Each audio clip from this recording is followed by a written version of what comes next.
SDG and digital competence in the English class. A didactic proposal for secondary education.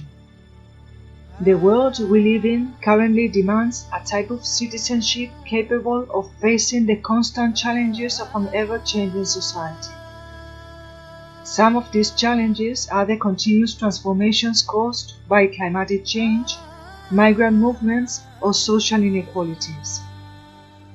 As we know, in order to meet these needs, in 2015, the members of the UN decided to create the 2030 Agenda, which provides a number of strategic priorities that were narrowed down to 17 global goals in order to grant human rights to every person. The Sustainable Development Goals are already included in the current Spanish national curriculum. The need to pursue an education for global citizenship is specifically included in the curriculum of secondary education as a cross-curricular objective that goes across all content areas. It is also reflected in the description of one of the key competencies for lifelong learning, set by the European Commission in 2006, social and civic competencies.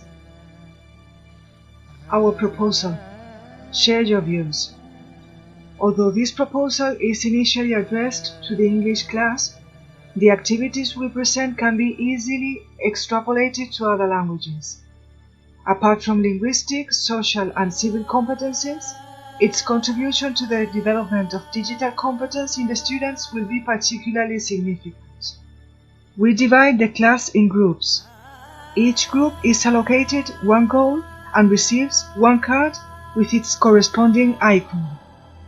As a warm-up, we would project a selection of images as triggers for reflection and discussion in class. As each image is projected, students would need to identify the goal associated with it, and the group that has been allocated it will have to raise their card. After this, we will ask some questions in order to elicit their opinions, concerns, etc. This is to raise their awareness about the topic. For each goal, we will provide a text and a short video. For example, for goal number 2, Zero Hunger, we could provide them with the following text and this video. This is just the beginning. My name is Sion, and this is my story. 30 years ago, a terrible famine hit my country, Ethiopia. No one was prepared.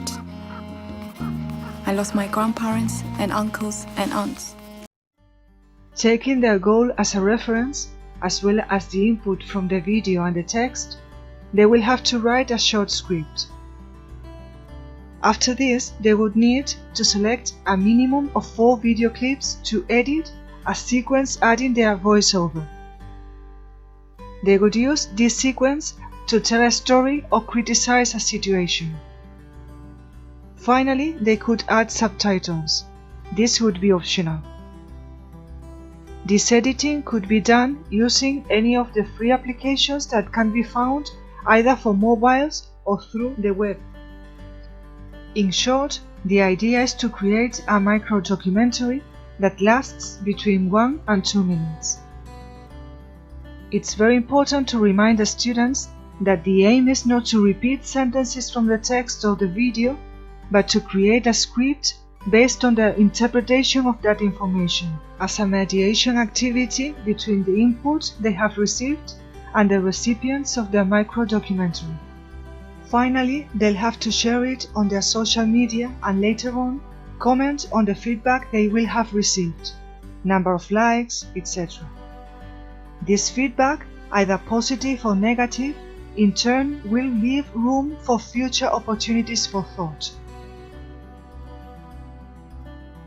This could be an example of the script written by the students.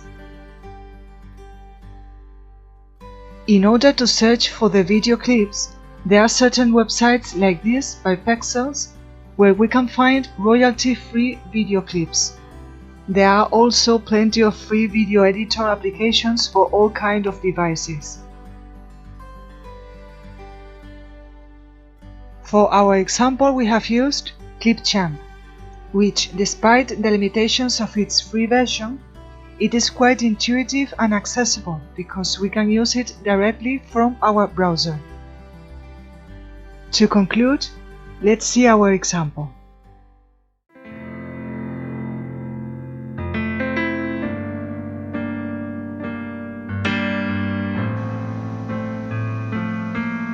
Every day, thousands of people struggle to find something to eat. This is not just in developing countries, it is around us, and it affects our own cities.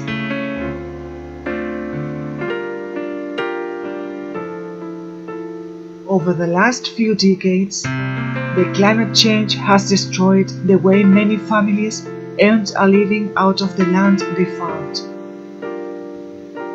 And the pandemic has only made things worse. We need to pay attention to the food we buy, how it gets to our supermarkets, how it is presented to the consumer, and how much we really need. We have to think about the working conditions of the people who produce this food and the sustainability of this production. And we need to worry about the living conditions of the animals that produce this food and how it affects our environment.